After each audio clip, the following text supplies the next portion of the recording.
आपण मानक स्वागत। हजार हजार वर्षर भारतीय परंपरा को बाधक साजिले हेतुवादी संगठन सूर्य पराग को नहीं जो वर्तमान विभ्रांतिकर तथ्य सृष्टि होती ताहा निश्चित भाव गोटे खराब कथा।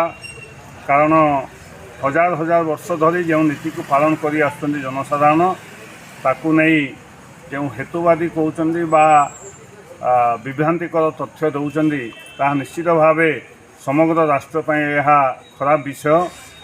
परवर्ती समय से माने ब्राह्मण मान को निंदा करछंती। ब्राह्मण अर्थात से बोधे निजे बुझी पारि नाहंती जे ब्राह्मण अर्थ हला ज्ञान कहा जाए। से ज्ञान ही राष्ट्र बा पृथ्वी को ब्राह्मण माने देइथांती। तेणु यही जो वर्तमान विभ्रांतिकर तथ्य सृष्टि होउची सेतिप्रति सरकार एथिप्रति यत्नवान है। जदि सही व्यक्ति विरुद्ध में कड़ा कार्यानुष्ठान करेंगे ताहले आसंता दिन में जो लोकलोचन मध्य जनसाधारण मध्य जो व्यतिव्यस्त होती तार समाधान कर।